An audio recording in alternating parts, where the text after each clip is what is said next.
afternoon, everybody, and welcome. Kind greetings from Chicago. I pray all on this Zoomcast are in good health and spirits. My name is Michael Murphy, and I direct the Hank Center here at Loyola. And on behalf of our Hank Center staff, Office Manager Patty Delgado, Graduate Assistant Adam High, and on behalf of Joan and Bill Hank and their family, whose generous endowment funds our many endeavors, I welcome you to our annual Teilhard de Chardin S.J. Fellow in Catholic Studies lecture, The Unbearable Lightness of Being, Taking the Roots of Our Traditions and Making for the Mountain, featuring our 2021-22 Teilhard Fellow, Professor Stephen Schloesser of the Society of Jesus, who's in our history department here at Loyola. The Pierre Teilhard de Chardin S.J. Fellowship in Catholic Studies is a visiting fellowship in the fall semester normally for invited scholars from across the disciplines and indeed from around the world. You can check our Teilhard page to see who we've had here. It's quite a list. The work we try to engender and invite features a broad range intersecting with the rich intellectual, artistic, and historical tradition of Roman Catholicism. Although Teilhard is not often the precise topic of our yearly lectures, his intellect and imagination inspire them in fundamental ways. Teilhard was a scientist mystic who developed a philosophy that married the science of the material world with the sacred mysteries of Catholic theology, philosophy, and spirituality. But neither the Catholic Church oftentimes, nor even the Scientific Academy, often agreed with his constructive speculations, especially in the mid-20th century. As ever, a prophet is rarely known in his or her own town or time. And Teilhard's writings have more lately been seen as prescient and even prophetic by figures as disparate as Marshall McLuhan and Pope Benedict XVI, and even the creators of the World Wide Web. Teilhard quite naturally and profoundly engaged his questions with all the resources at his disposal, with all the resources of being. And we think that's a great way to go. Father Schloesser's lecture draws on a Teilhardian spirit. We live in a period of fleeting change, Father Schloesser writes, whose lightness is nearly unbearable. In this lecture, Father Schloesser will explore the ways that we can retrieve and resource the Catholic intellectual heritage precisely as a living tradition, so that we might creatively engender its innovative radiance and more. So from what elements of our traditions might we draw as we make for the mountain? What roots will sustain us? What materials, attitudes, and dispositions will we need? These are our questions today, and Father Schloesser has prepared a most enriching and encouraging lecture. So settle in, my friends. We are in for a most nourishing treat. Today's Zoomcast is classified as a meeting. This means that chat is restricted, so please direct your questions or comments to me. As always, I will integrate them as best I can, and that's my promise to you, to get as many folks in the water, as many voices in play as possible. So I encourage you to actively listen and to type as Father Schloesser presents, so we can be ready to go at the appointed time. The lecture is about 45 minutes, and we will have 20 to 25 minutes for moderator questions, comment, and audience Q&A. Thanks very much for that. So then, let's welcome our 2021 Teilhard de Chardin S.J. Fellow in Catholic Studies, Dr. Stephen Schloesser of the Society of Jesus, with his talk, The Unbearable Lightness of Being, Taking the Roots of Our Traditions and Making for the Mountain. Thank you, and good luck, Steve. As Book 2 of Virgil's Aeneid concludes, the city of Troy has been destroyed. The past is finished. Nothing remains for Aeneas and his surviving followers. After great hesitation, Aeneas convinces his father they must leave. Aeneas puts his father on his back and flees the city with his wife, Creusa, his son, Ascanius, and many others. However, Creusa gets lost in the chaos, and Aeneas goes back to search for her. Tragically, all that remains of her is her shade or spirit. Aeneas recounts, 3 times I threw my arms around her neck, 3 times her image fled my useless hands, like weightless wind and dreams that flit away. The unbearable lightness of being. The conversation, however, is pivotal. Greus's shade tells Aeneas that he must leave the past and move on. He has a destiny to be found and fulfilled, and so he returns to the many others, mothers, men in their best years and youths, masked pathetically for exile. When daylight arrives, it becomes even more clear that any remaining hope of returning to the past is illusory. The Greeks held every gate to the city. There was nothing left to help them. And so Aeneas poignantly concludes, I picked my father up and sought the mountains. This passage is deeply touching, and we could spend the rest of our time together unpacking it. But I've chosen it for a particular purpose. In April 2020, just as the pandemic's spread had triggered mid-March lockdowns, several Anglophone journals, including Commonweal here in the U.S., published Austin Ivory's interview with Pope Francis. This collaboration preceded and anticipated the larger one 8 months later, resulting in the publication of Let Us Dream. In that April 2020 interview, Francis emphasized the need to remember, the importance of memory. After quoting Virgil in Latin, the Pope had, after all, a classical Jesuit humanities education, Francis commented, "We need to recover our memory, because memory will come to our aid. We need to remember our roots, our tradition, which is packed full of memories."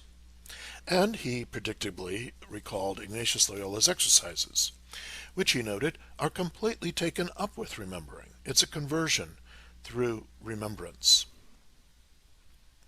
The interview concluded with Francis returning once again to Virgil, to the end of Book 2 of the Aeneid, which we've just seen.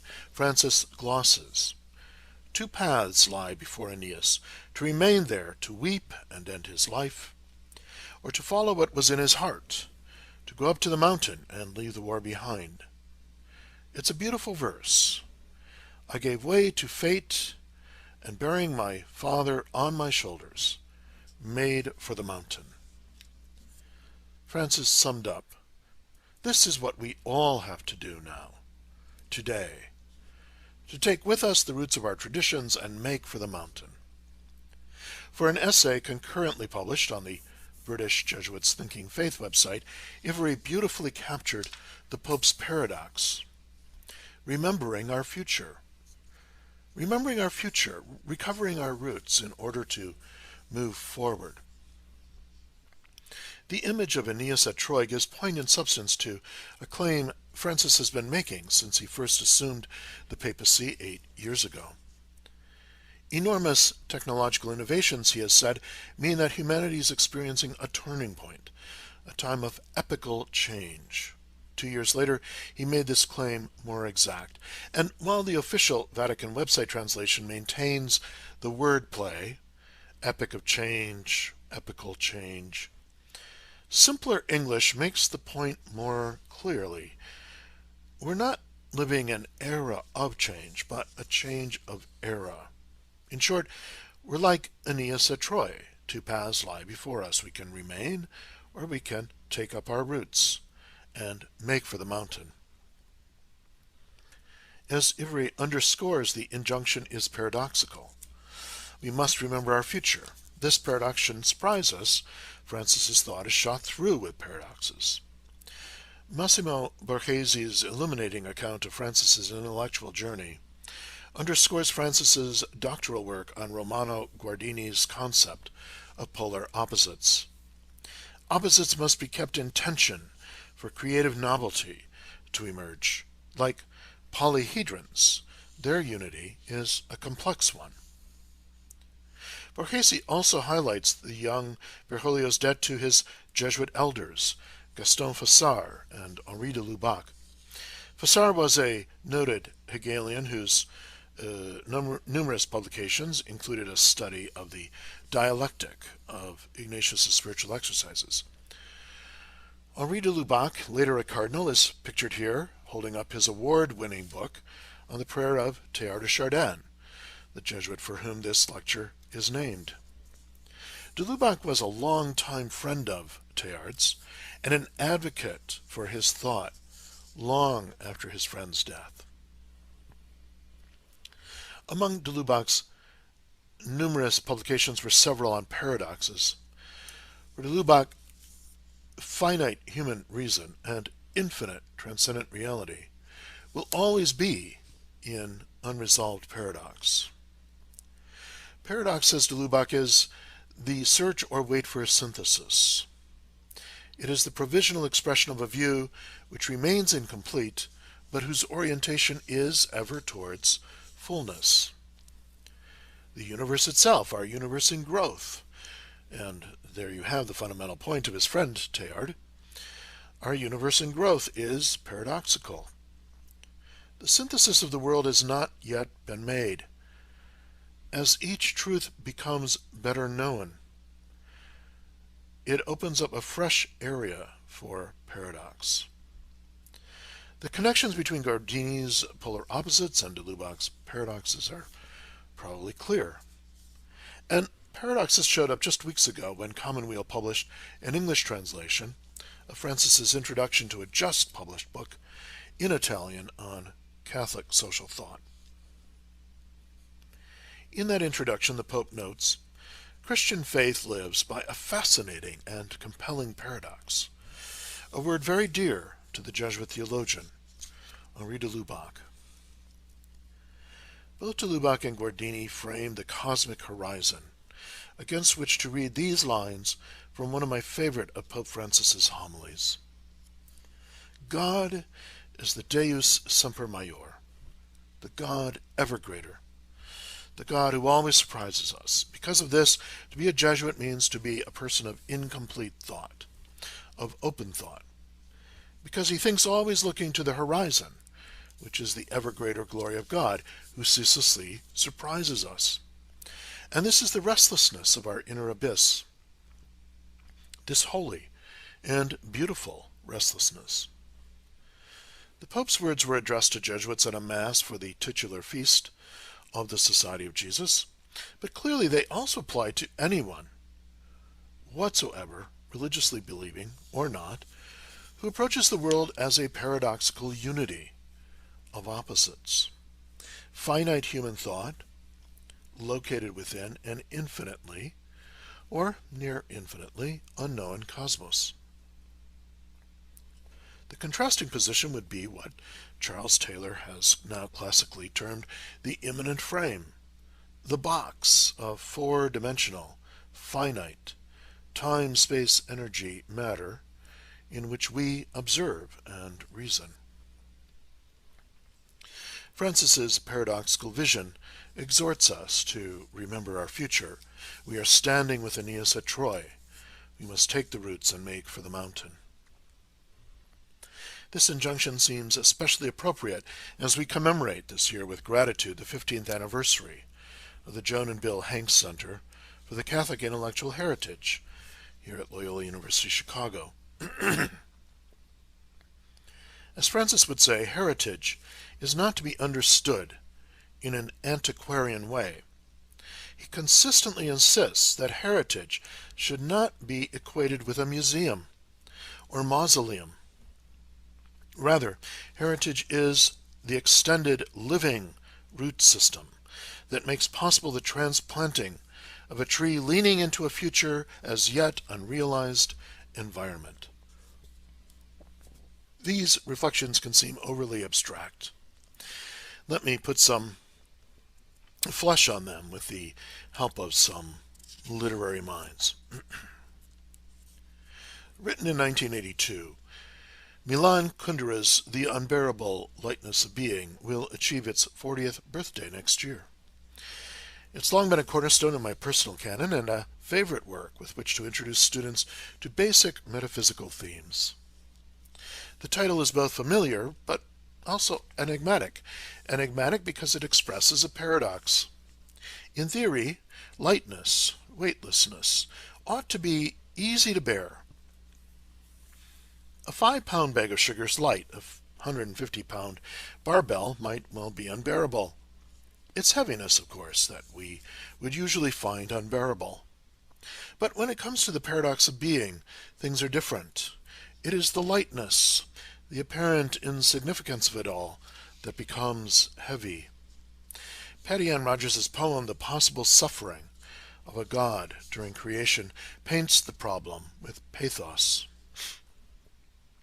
Think of the million dried stems of decaying dragonflies, the thousand leathery cavities of old toads, the mounds of cow's teeth, the tufts of torn fur, the contorted eyes, the broken feet, the rank, bloated odors, the fecund, brown-haired mildews that are the result, the residue of his process. How can he tolerate knowing there's nothing else here on earth as bright and salty as blood spilled in the open? The contingent, the accidental, the ephemeral, the unexpected, the unrepeatable, the irreplaceable. Paradoxically, this is what human being finds unbearable.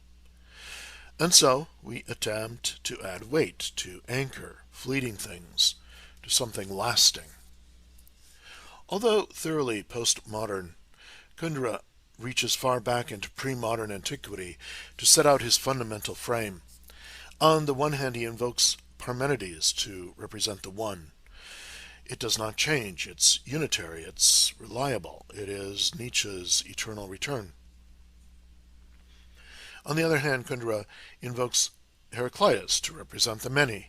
All is flux, learns every college student in Philosophy 101. Ponta Ray reads the t-shirt. You can't step into the same river twice. All is changing, fragmentary, utterly unreliable. All things must pass. Paradoxically, this constant perishing, as fleeting as the shade of Aeneas' wife Creusa, or as young Icarus, falling from the sky with barely a notice from bystanders, this blip against the nearly infinite horizon can feel unbearably insignificant.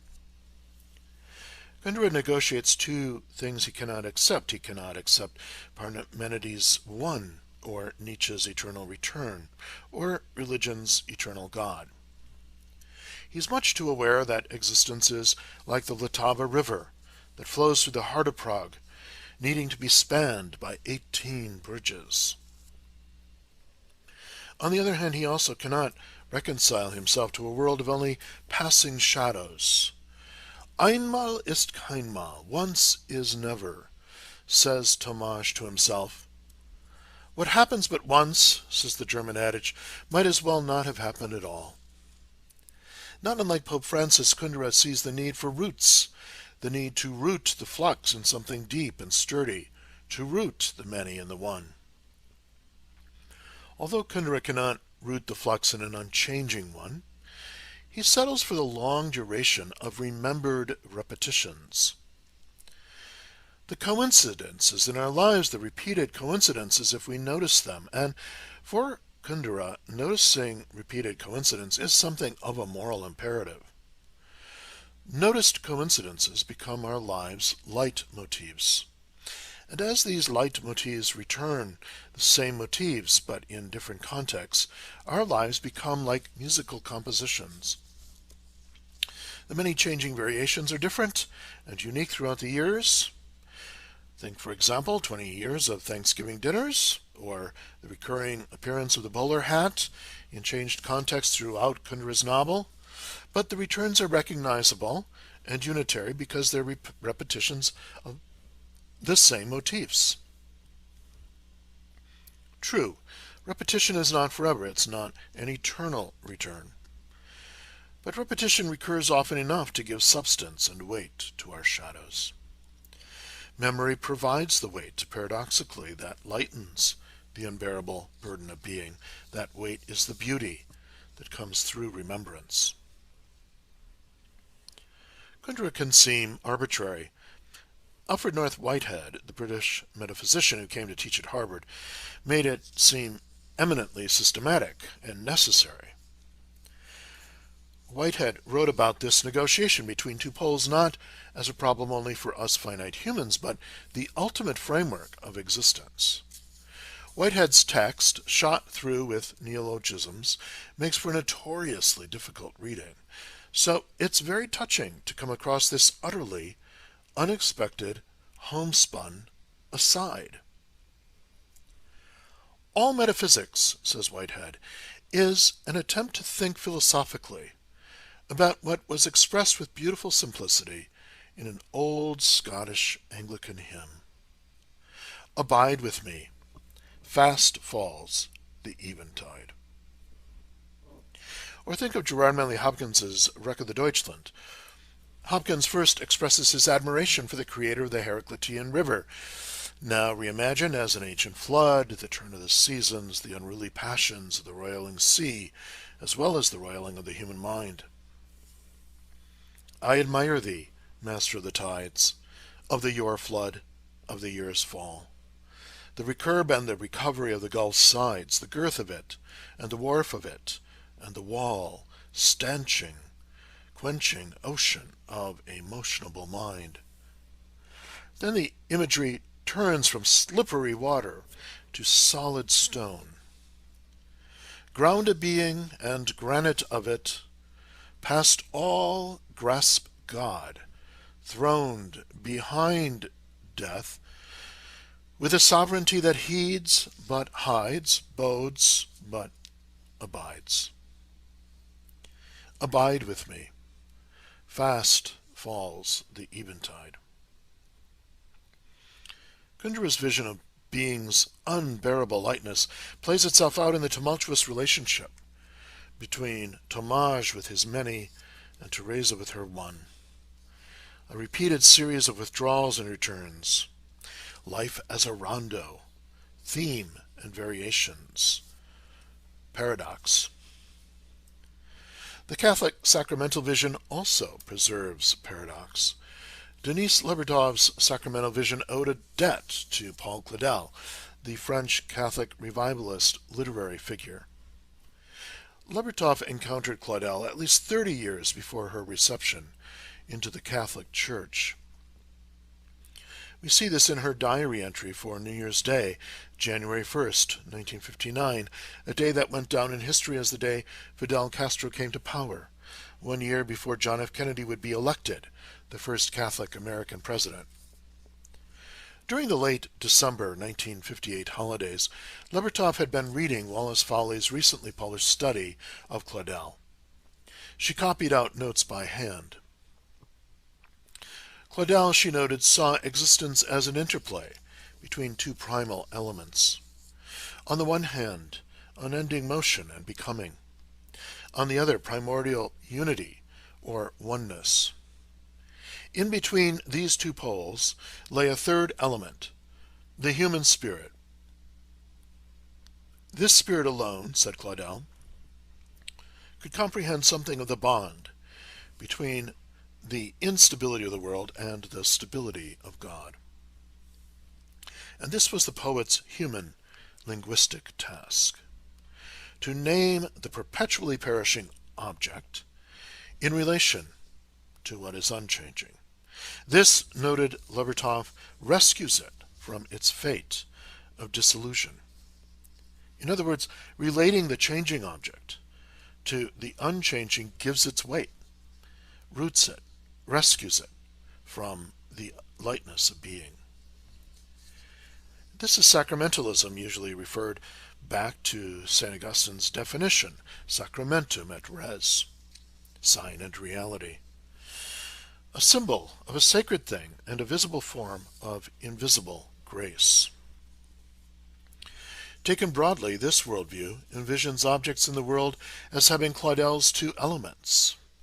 On the one hand, their visible, material aspect, on the other, their invisible reality. This latter invisible reality is simply the creator. The outward material aspect available to the senses functions as a sign, a sacramentum.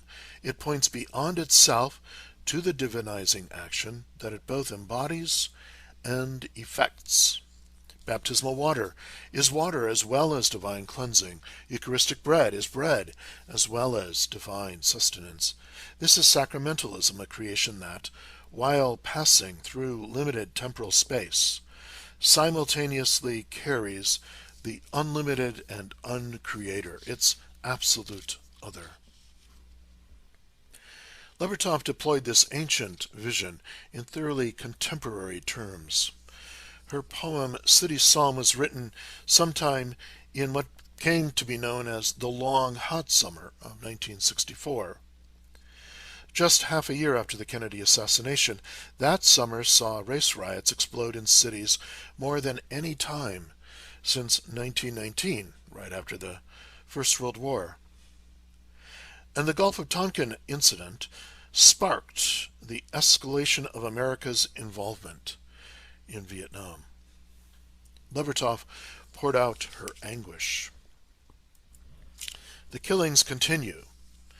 Each second, pain and misfortune extend themselves in the genetic chain. Injustice is done knowingly, and the air bears the dust of decayed hopes. This is a realist description, what Levertov called the Midwestern common style that she had learned from William Carlos Williams, the American objectivist influenced pragmatic and sensuous longing for the here and now. Not coincidentally, that was the title of her first collection, published in the United States, Here and Now. Levertov might also have learned this realist description from the great naturalists, like Émile Zola. Her phrase about the genetic chain echoes that naturalist sense of being crushed beneath nature's relentless cycles.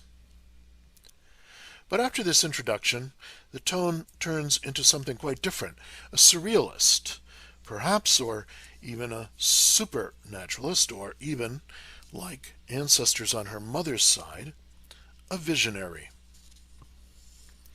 She glimpses something more, not behind, but within the phenomena. Yet breathing those fumes, walking the thronged pavements among crippled lives, jackhammers raging, a parking lot painfully agleam in the May sun, I have seen. Not behind, but within the dull grief, blown grit, hideous, concrete facades, another grief, a gleam, as of dew, an abode of mercy. Have heard not behind, but within noise, a humming that drifted into a quiet smile. Levertov's vision is Claudel's, the search for a still center, not behind but within the heart of an unbearably ever-changing world. And yet it's way beyond Claudel, a symbolist who would have recoiled from clothing the still center in such harsh naturalist realism. But Levertov mistrusted herself, and she asked whether it was morally and intellectually legitimate to hope, yet alone express that hope artistically for things that transcended realism, things like beauty. The poem's final lines seem intended to convince both readers and herself that her visions had not been mere illusions. Nothing was changed. All was revealed. Otherwise. Not that horror was not that the killings did not continue, not that I thought there was to be no more despair, but that as if transparent, all disclosed in otherness, that was blessed, that was bliss. I saw paradise in the dust of the street. City Psalm was written 5 years after Levertov's reading of Claudel via Folly. She would journey another 25 years before her eventual conversion to Catholicism in yet another eventful epoch. the collapse of the Cold War. In the writers I have laid out so far, the main issue has been the transitoriness of existence and the need for something sturdy, something that abides to which to tether the passing. Annie Dillard's Wholly the Firm, however, twists and turns this problem somewhat on its head. In Dillard, what ought to be sturdy is experienced as something utterly unreliable and absolutely distant. Dillard's framework exposes the potential for sacramentalism to become sentimentalism, illusory, and even idolatrous. In short, Dillard underscores the basic paradox at the heart of sacramentalism. In her exposition of Day 1, Dillard describes immanence with exuberance. In this tradition, scarcely different from pantheism, the world is immanation. God is in the thing and eternally present here, if nowhere else. Dillard's language evokes Levertov's earlier sensuous longing for the here and now. Day 1 exemplifies what we often mean by sacramentalism, attention to created beings as we experience and know them through our senses. This is what Catholics are known for, the sounds of the organ music, the plain chants, accompanied by hundreds of flickering candles, the smell of incense, the sound of coughing throats, bathed in light streaming in through stained glass. The scream of the newborn when the feel of cold holy water hits the baptized forehead, the taste of bread and wine, gestures of signs of the cross, and kissing of feet, painted plaster statues, accented with red blood. In mystical traditions, this is the via positiva, the positive way, a path of knowing, and talking about the Creator by using analogies with creation. It uses a cataphatic theological approach, assisted by images. It is the analogical imagination. Analogical theology sees the world as a great chain of being. Beings participate in being. Creation participates in the Creator. And even after Adam's fall, creation remains good and is intelligible. Creation is not absurd.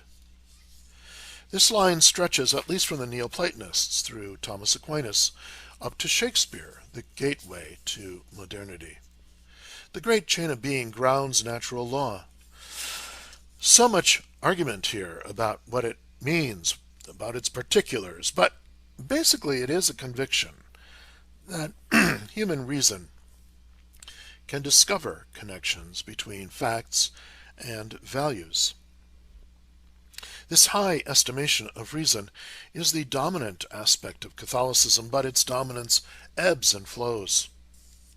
It ebbs, as the late Sir Richard Southern once remarked. It ebbs not because it is too pessimistic about human reason. It ebbs because it's too optimistic.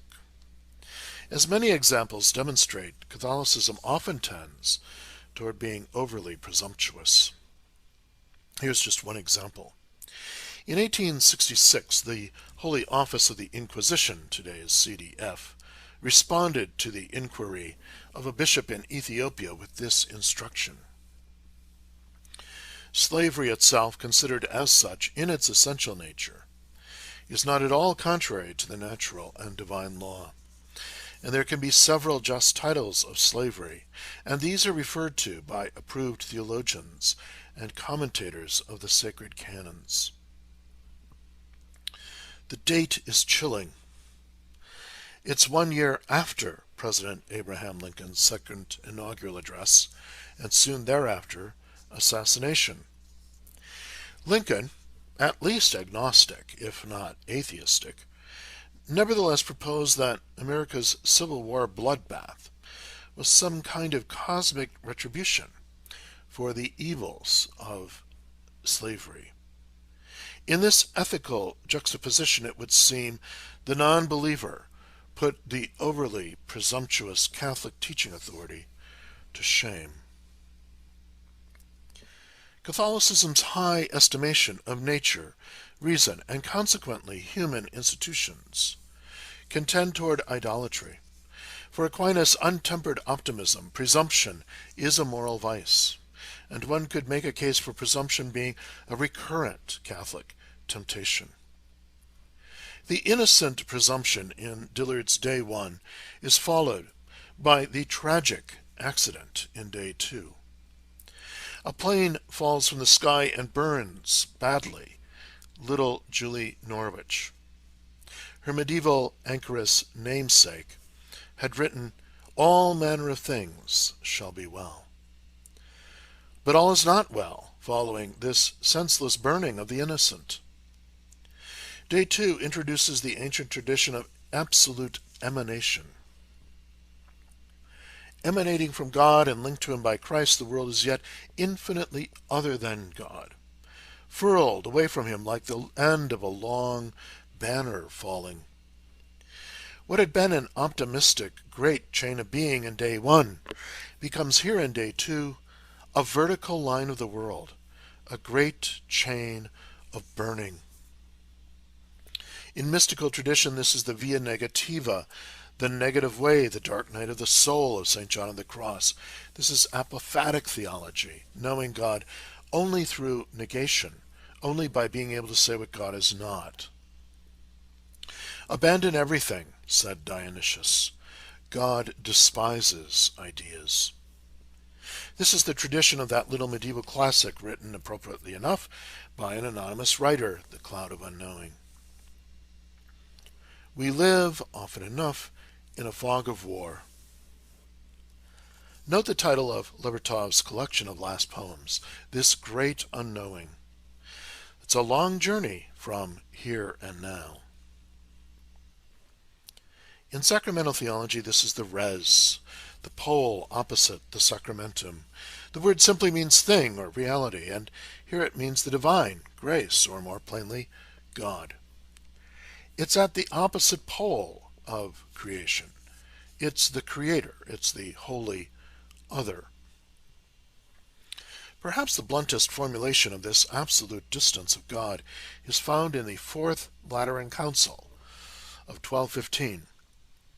Lateran IV put the brakes on all of that optimistic realism I had just laid out for you. I mean, the heady over-optimism of the medieval scholastics, who believed we can use reason to understand everything, even God, by means of analogy.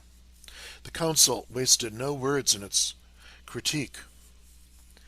Between creator and creature, it declared, no similitude can be expressed without implying a greater dissimilitude. In less turgid language, when using any analogy about God, the user must realize that any similarity perceived between the creator and the creature is outstretched by an even greater dissimilarity. Or more plainly, when we talk about God, just remember we really don't know what we're talking about. This is basically the same endpoint as the book of Job, written 15 centuries earlier. Anyone who denied this, declared the council, was to be, quote, rejected as a heretic. We tend to associate this extreme position with John Calvin and Reformed Christianity.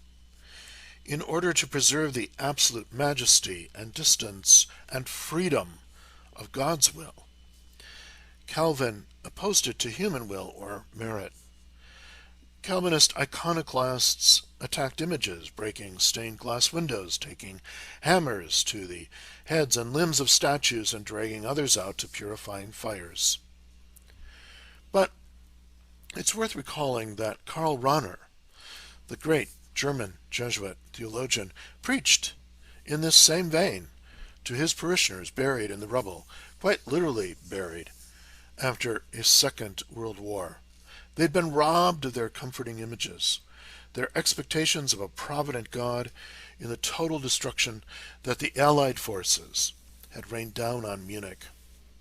And this loss was a good thing, said Rahner, paradoxically. In this occurrence of the heart, he preached, let despair take everything from you.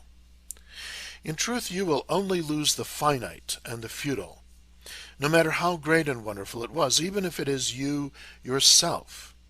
you with your image of God, which resembled you, instead of the incomprehensible himself.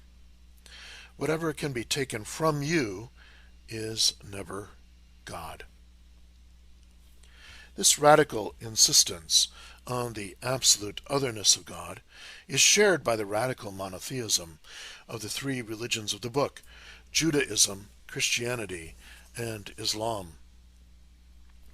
But Catholicism's traditional fear is that an over-insistence on the distance of God and the uselessness of human effort and imagination leads to despair.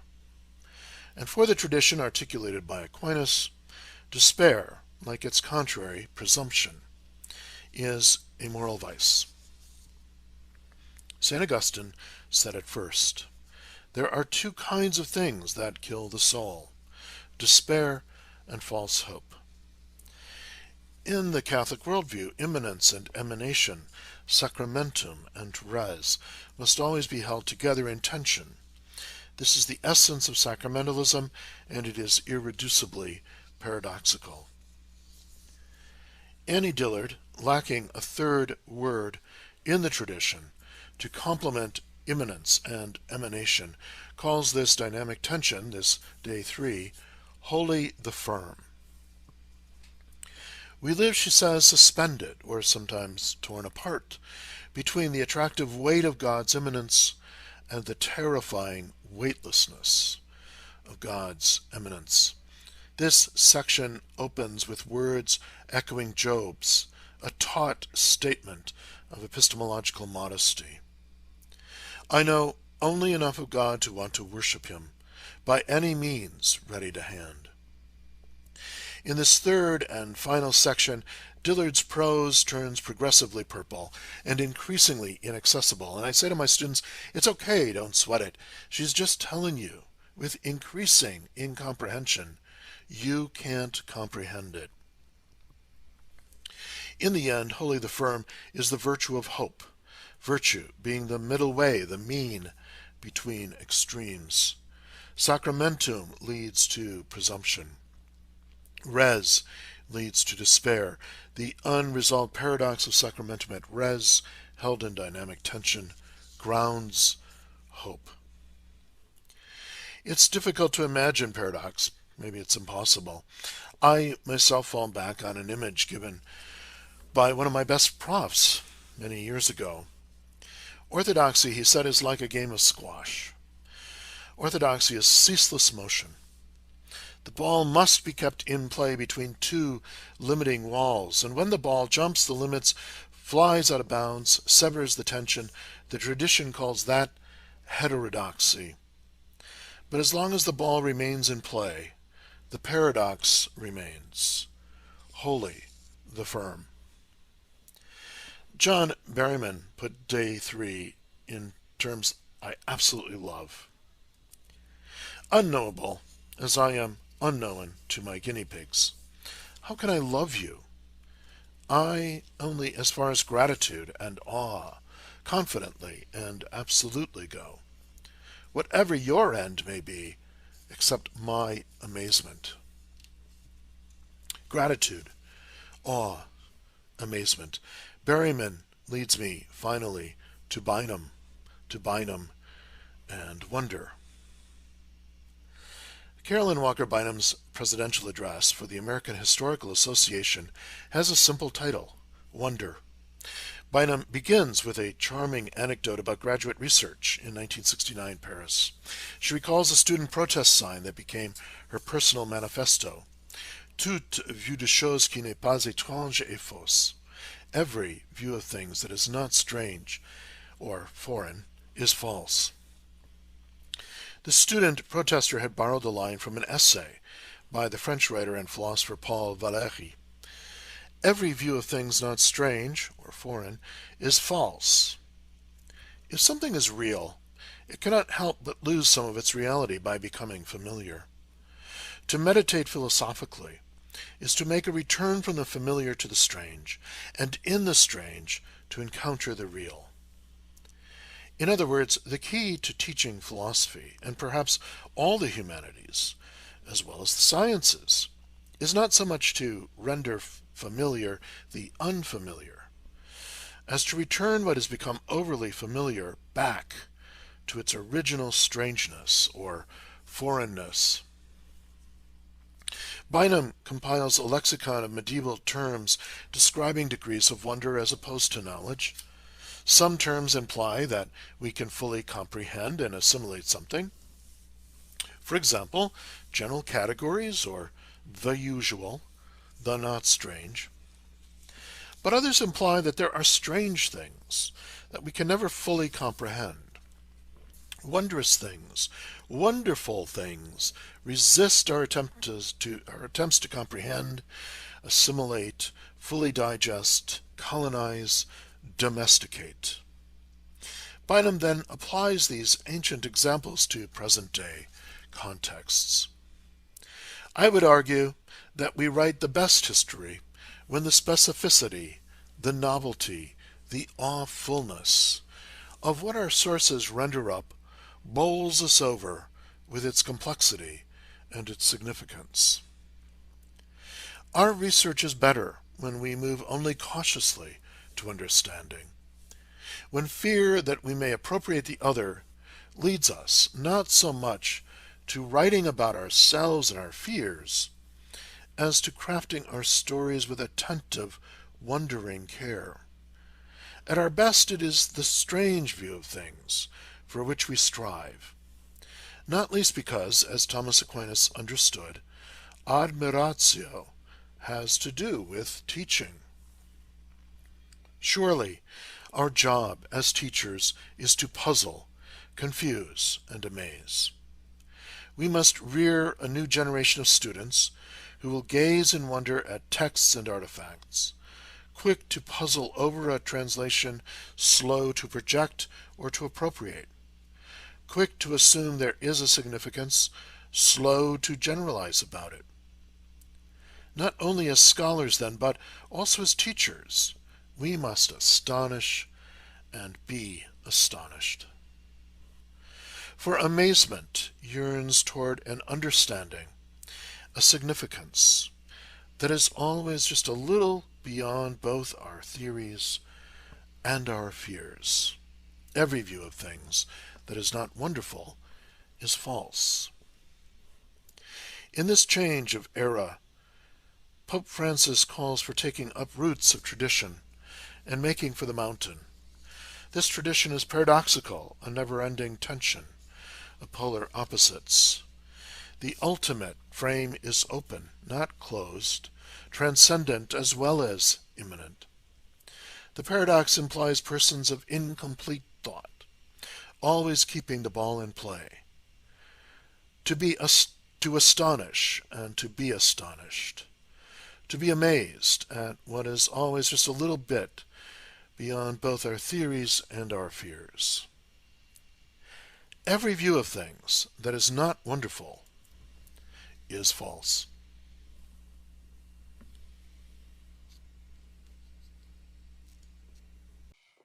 Well, thank you very much, Father Schloesser. Really appreciate it. So I'm hoping everybody can hear me back live now, and we're going to ask Father Schloesser to unmute and show his face. And I want to apologize. What can you say?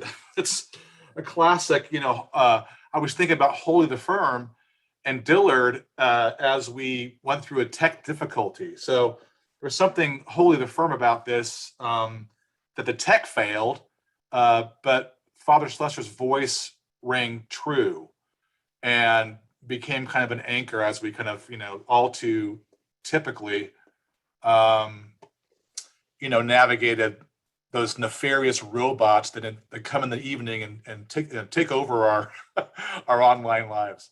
So Steve, I can't see your square right now. I'm sure I probably will if you start speaking, but you've given us so much.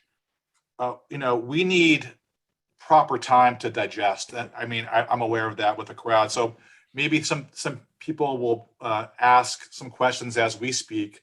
I have many advanced questions. We had almost 700 registrants for this event, and I think people are hungry for what you are which you are giving us, which you gave us. So let's begin with the word on Teilhard. He's a thinker, a Jesuit. I know you feel very close to intellectually and probably personally. What do you think about Teilhard in light of your current thought, maybe today's thoughts? How'd you think about Teilhard as you were preparing these remarks and as you got deeper into them? Well, thanks. So I have this little sign that says you cannot start your video because the host stopped it. So I'll need some help with that, I guess. So anyway, in the meantime, the best laid plans here. Yeah. So yes, because a number of folks had asked about Teilhard in the pre-questions, I did want to kind of start with him. He's not only wonderful in himself, fascinating to me in himself, but he really stands it as an exemplar of what I was trying to talk about in the talk. So I really encourage a reading.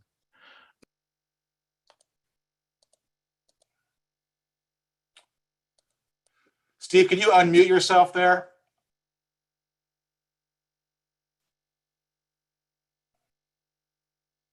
So sorry, everybody.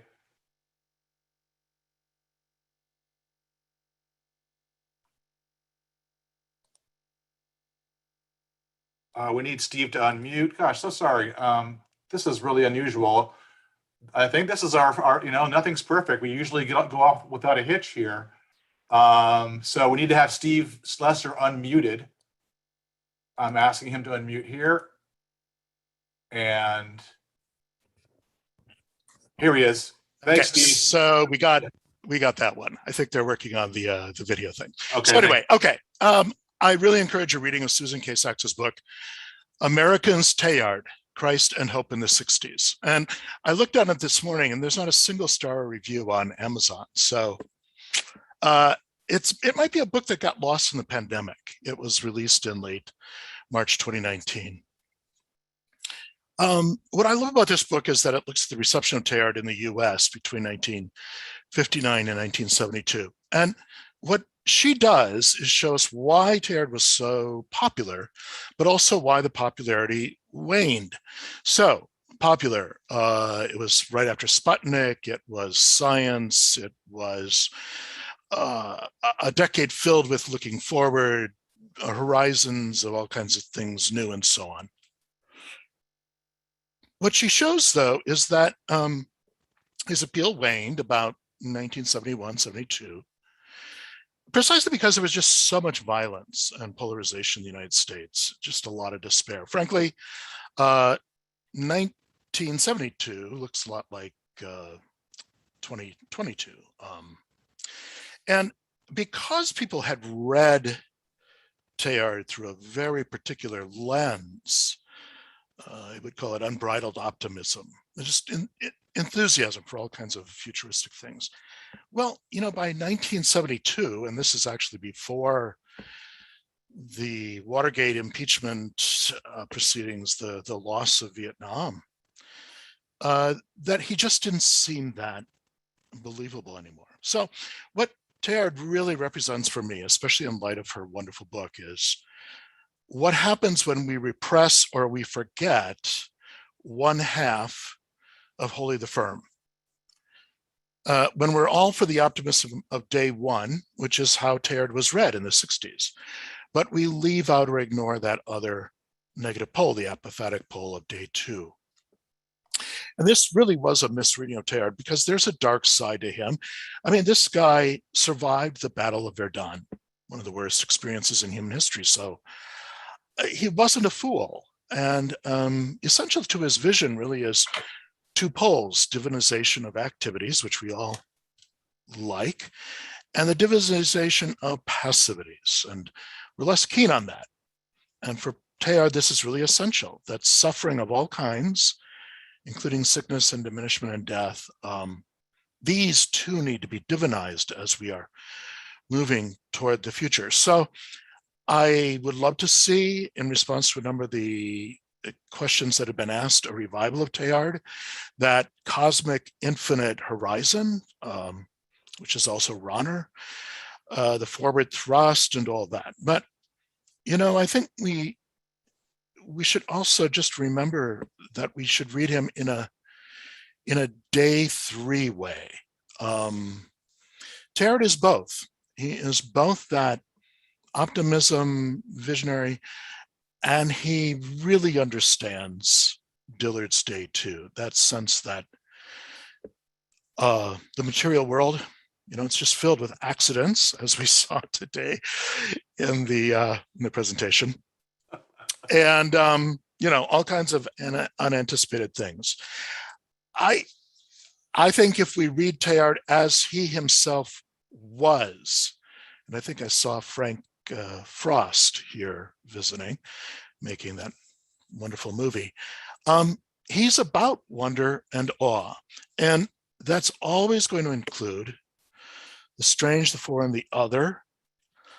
It pushes back against us. It's what we can't comprehend or control. And so that would be a more, let's say, mature reading of Teilhard, a more adult one than we had in the 60s, which was exuberant, but then sadly he did fade into some kind of obscurity. Yeah, Steve, thanks a lot. We'll still work on that video. So maybe it's for us just to luxuriate in the honey baritone that you have and not have any image. I don't know what's going on here, but it is funny to have this imperfection, to have a day 2, so we're living. I think it's kind of interesting and perfect, in some way perfect for this talk, to have some of these tech glitches, and let's talk about those navigating of opposites, because Teilhard, if you can miss him with his noosphere and his kind of point omega and the beautiful concept of Christogenesis, you can miss that he's really a hard Scrabble realist. Yes. So he understands paradox in the ways that you outline so fully. And so I have an image here from the center of your talk that really always gets me from City Psalm. And that's that, I have seen not behind, but within, so what Jack Hammer's raging, a parking lot painfully agleam in the May sun. I have seen not behind, but within. So that is that kind of complex of opposites and the sacramental vision. So say more, if you wouldn't mind, about Levertov's poetic distillation of the sacramentum et res, maybe about apophatic and cataphatic theologies, maybe about paradox, and how we might apply that or think about that, in this time that you so rightly name is very similar to those convulsions of the 60s and 70s. Yeah. So I read across that poem many years ago. I think it was in the 70s, in the Norton anthology that Levertov had edited, and I still have that really dog-eared copy. And so I am sort of a child of the 70s, and it's all very close to home for me. What really struck me at that time, and then I think it really applies to today. So for Levertov, she's not waiting for something to come. There's not going to be a time that comes when this all gets fixed. She's just acknowledging where it is, what's happening. It's brutal. It is Annie Dillard's day 2. And yet it's in that she has the vision. It's in the midst of it. And what I like about it for our year, 2021, where we are waiting, and we have been waiting for a very long time for certain things to change. Certain things will change. Obviously, the pandemic will move on. But it's becoming very clear with a lot of the side effects, including the massive strikes and the supply chain and all this business, that we're in a different place. We are now, I think we'll be there for a while. And what I think Levertov's particular sacramental vision does for us is by keeping them united. She says, look, here's the outward stuff, and there's no denying it. But if we think sacramentally, or another word, just incarnationally, that it's in that we're going to see that what we're looking for. We're going to have our vision. If there is a paradise to be seen, it will be seen in the dust of the street. To me, this is real hope. It's not optimism. It's not an unjustifiable positive outlook, let's say, but it does move beyond despair, and it's not waiting. It's right here. I know that kind of vision. It comes, if it comes at all, I suppose, it comes as unexpected, unmerited grace. But it's something I think we could all hope for. Yeah. It clings on kind of maybe an Americana of a kind of a ceaseless progress or a kind of Whiggish utopianism. It really does retrieve it in kind of a spiritual calculus. Let me integrate a question here from Cynthia Wallace, a great scholar. One of her essays, excuse me, in our Levertov book from our conference, Cynthia has a great essay in that book, and she's on this point I think that you're making, Steve. And she says she loves how to move toward Caroline Bynum's attentive, wondering care. She loves that. This emphasis on attention, she writes, as you know, is an undercurrent in both Levertov and Dillard. And all three of these thinkers encountered an ethics of attention in Simone Weil. So I'm wondering, asked Cynthia, if you could expand your thoughts on this ethics of attention in our contemporary context, in teaching, in politics, in social and political conflict, in reading. And maybe we're really tapping into you as a historian here, Steve, again. Well, I just want to thank Cynthia for such a wonderful synthesis. Yes. I forget which poem it is exactly now, but Levertov's meditation on what it is to be present and to be attentive, and also how that kind of, comes in and out for all of us. And Simone Weil, yeah, I mean, just going way back to my studies in French Catholicism. What I like about her question, I think it really helps focus what I think the end game of this lecture is for me. When I think about Pope Francis, I think about what are we going to do about the future and all of this. There are so many programs and projects that we could have.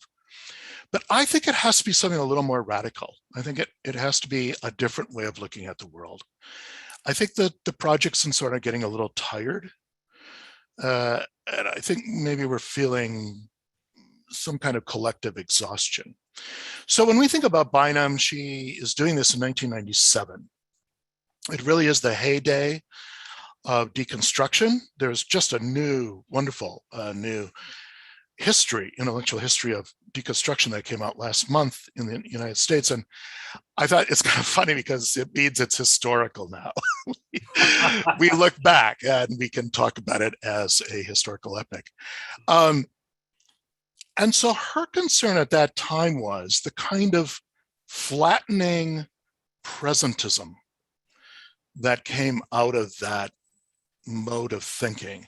We go in, we take something apart, we look at where the power structures are there, and then we have the parts there and we just kind of leave it on the floor, dissect it, and we understand it, we comprehend it. And Bynum in 1997 was really working against that. And she's saying, no, we really need to recover a sense of we approach the other in its particularity, and we're blown away by that. And we spend time with it, to go to Cynthia's point. We pay attention to it. What I'm struck by revisiting Bynum in our current culture is, first of all, it is something, isn't it, that she basically wrote 21, 22, actually 24 years ago, we need to educate a new kind of student. We need to educate a culture. And what's kind of sad to me is we haven't. It's not, we don't live in the same deconstructive culture that we did in the 1990s, but we do live in one in which we can take one or two notes of something and then we can dismiss it. Oh yeah, I got it. I figured out what category that goes into, and I label it and I put that on the shelf or in a box or something. When I think about the tasks that lie ahead of us now, and I do think really post-COVID will be a stronger cultural challenge than people are thinking. I think people think a certain normality is going to come back. I'm not sure that's really true. This, yes, and an ethics of attention.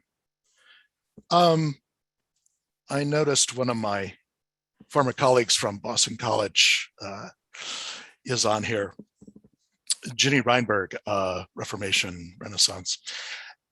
And of my many, many colleagues over the years, I think no one really gave me such an appreciation of the particular as Ginny.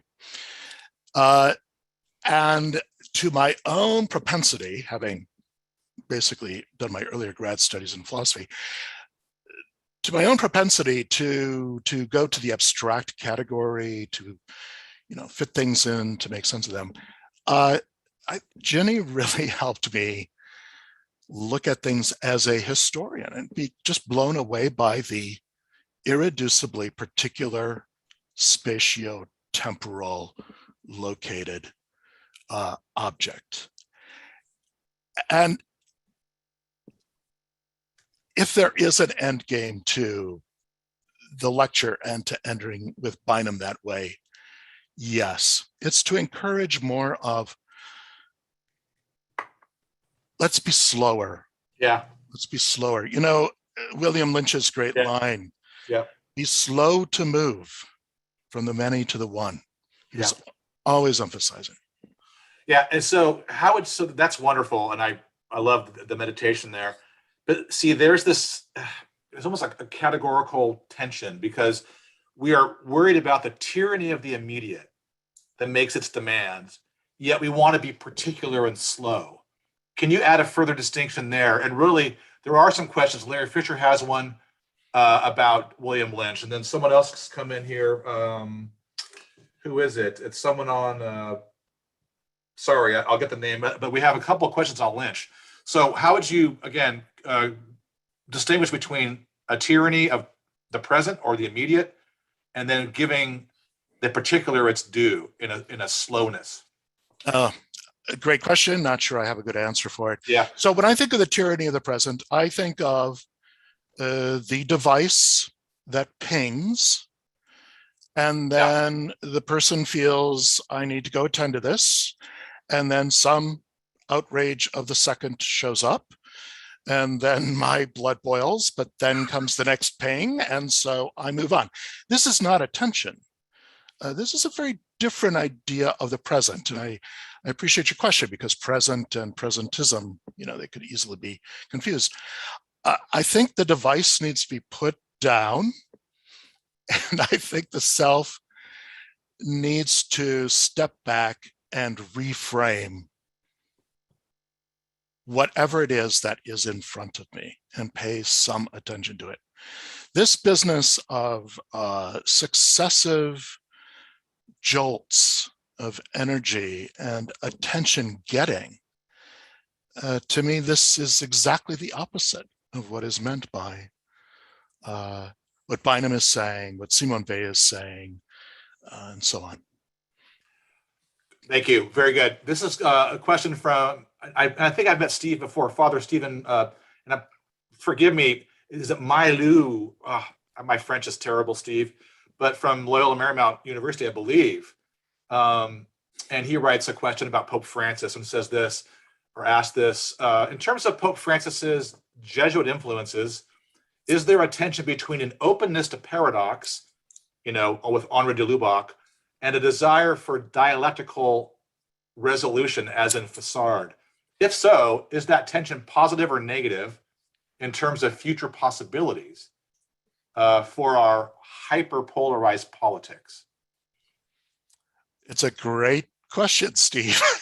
Steve, and welcome from Los Angeles. Well, so this has fascinated me because, yes, Fessard, being a Hegelian, he was big on there is eventually a synthesis. I've been really struck by how much Pope Francis seems to be in no hurry to reach any synthesis at all. And this is why the invocation of Henri de Lubac really struck me, that he would have noted him in the last month. And I think this is what just drives people crazy about listening to Pope Francis, because he's quite willing to let out, okay, we have this over here, let's say group A, and we have group B here and doing it. And he says, okay, get together, do this synod thing, talk it out. He is not overly concerned about an outcome. I don't know if this is an intellectual conviction or a very deep faith.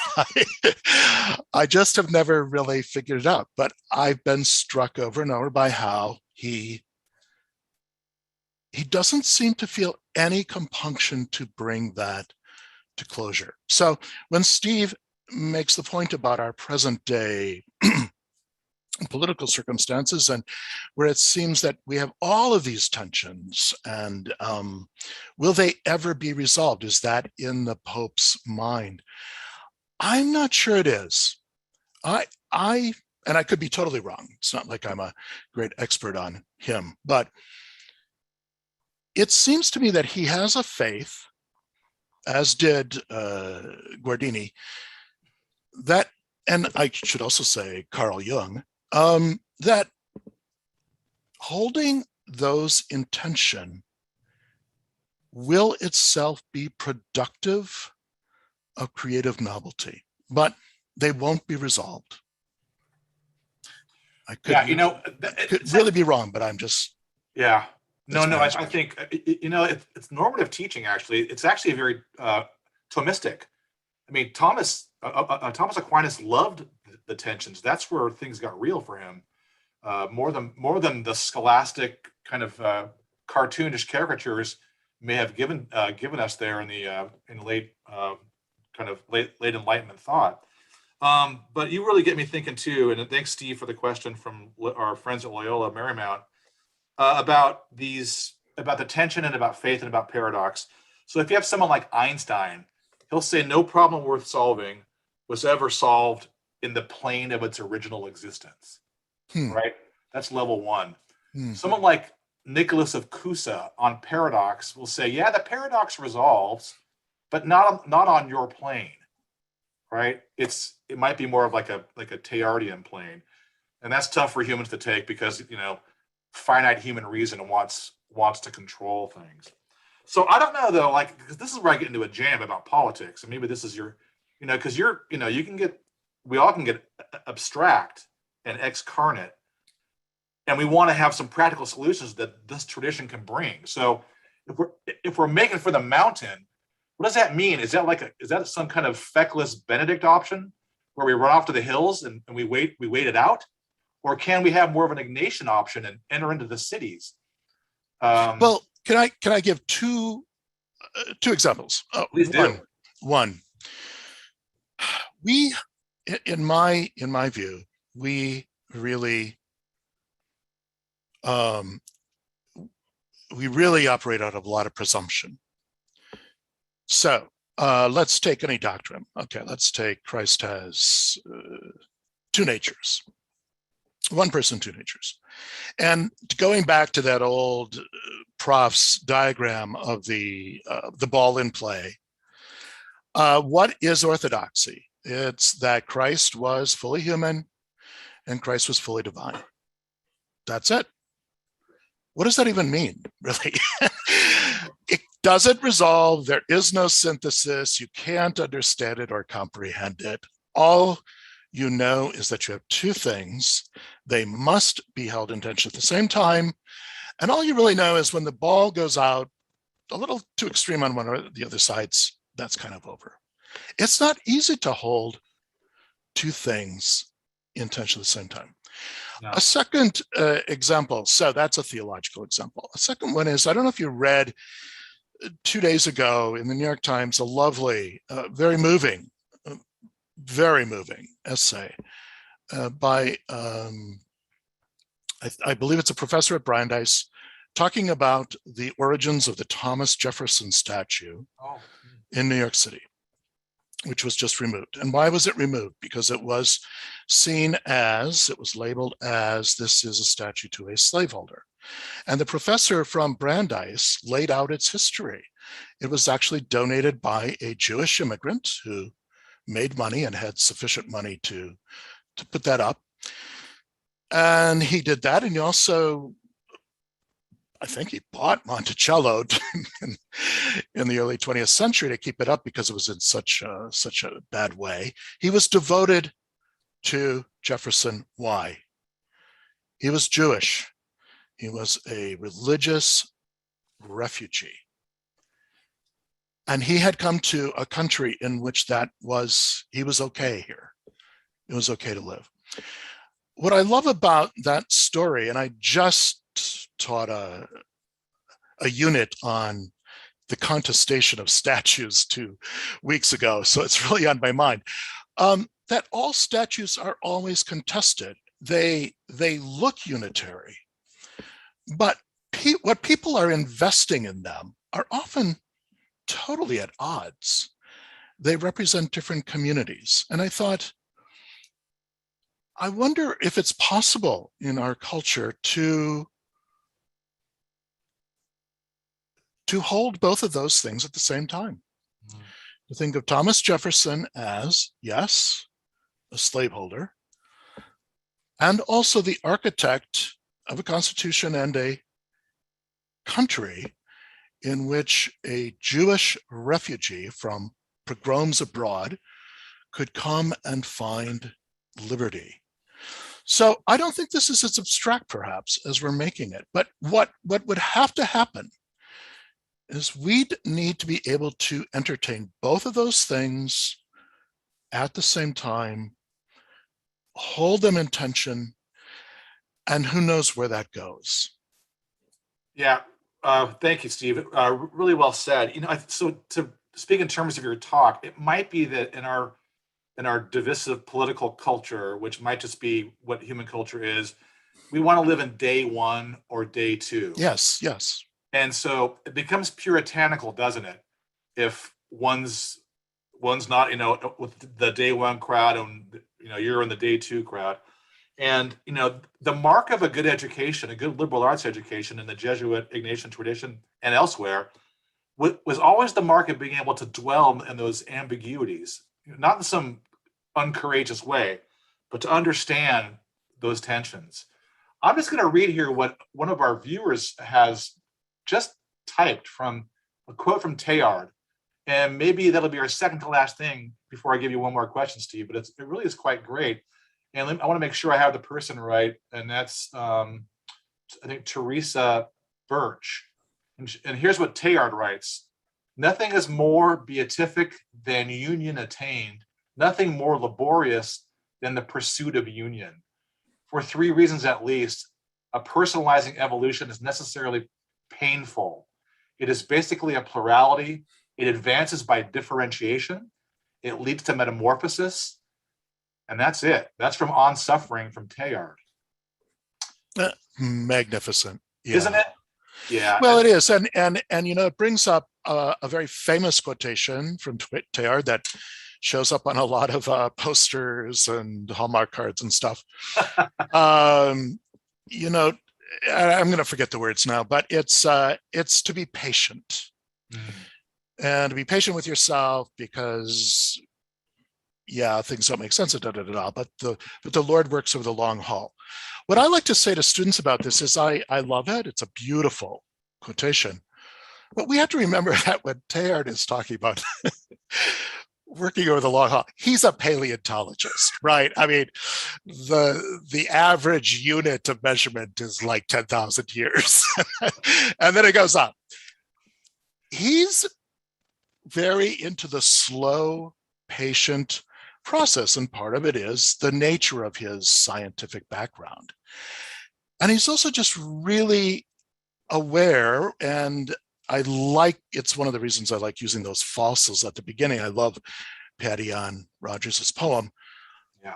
To be aware of time and its demands and what it erodes.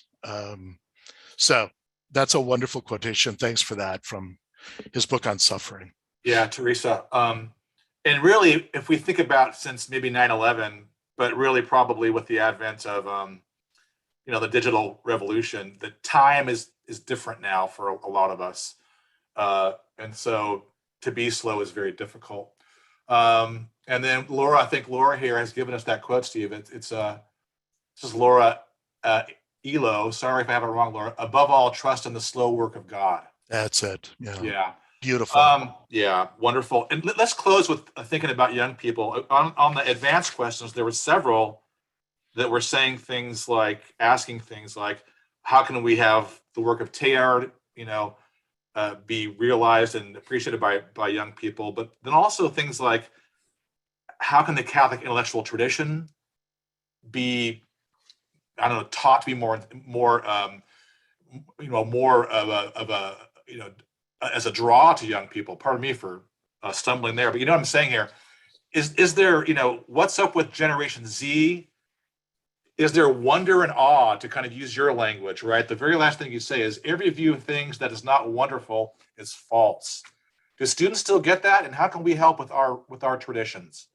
So, as you know, because the Hang Center sponsored it 2 weeks ago, and you were the facilitator, there was that wonderful meeting with a number of the young faculty from the philosophy department, and it's on the web. I do encourage folks to check it out.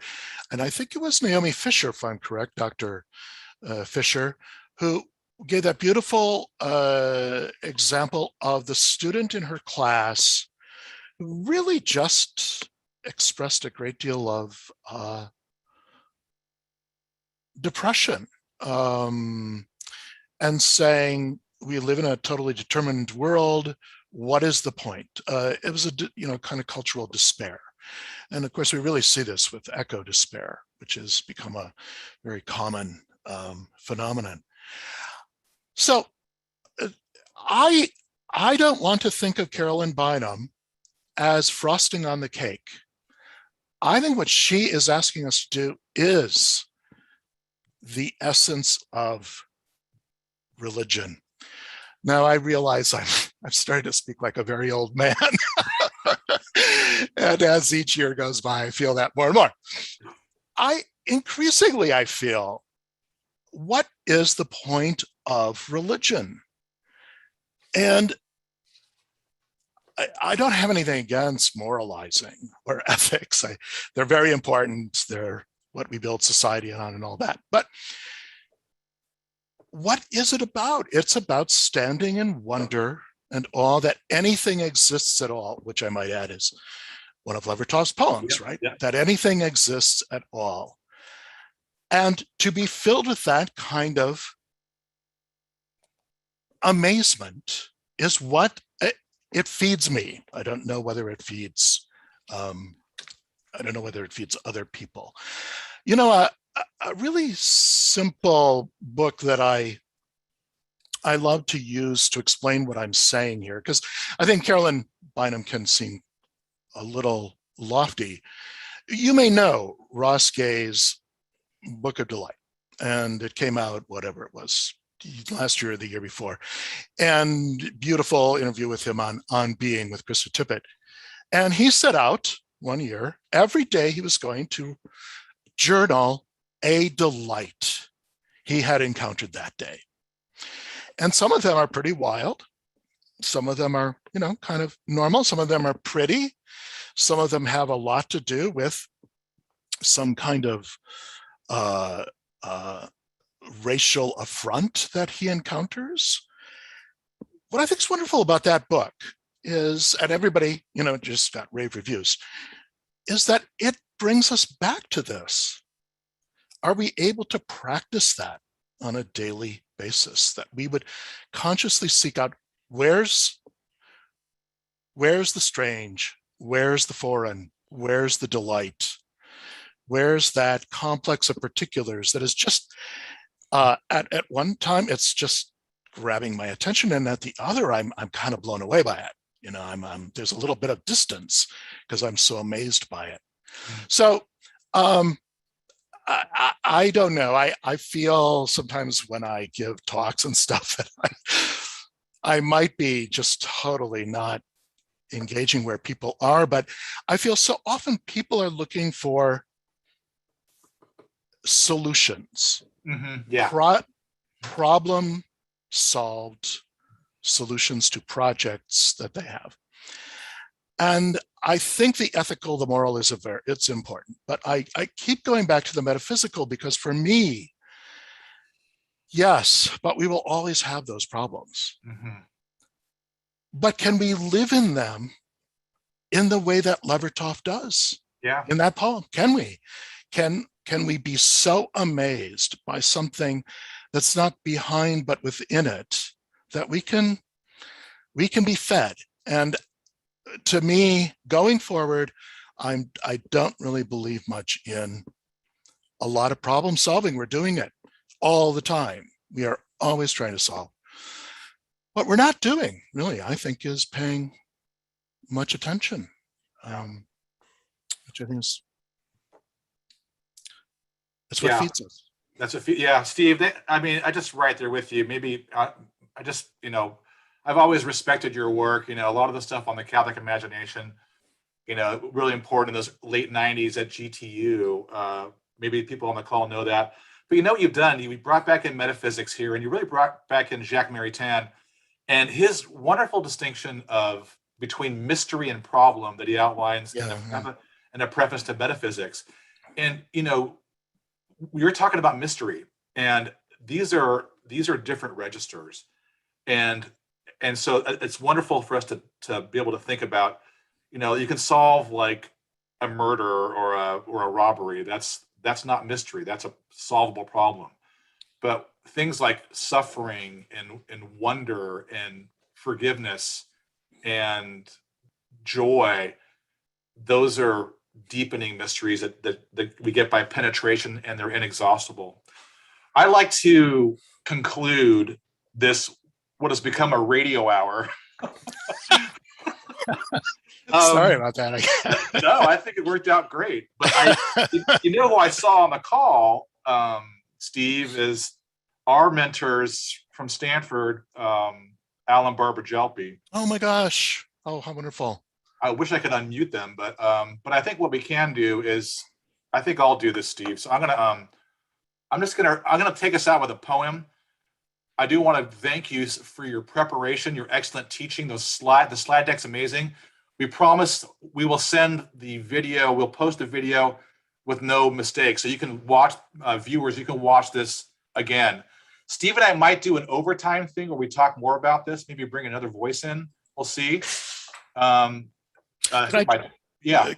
I just say, so before you end with your poem, which I look forward to, and following on that wonderful passage from the book on suffering, here are some lines that I went and dug up when I had read the anticipated questions.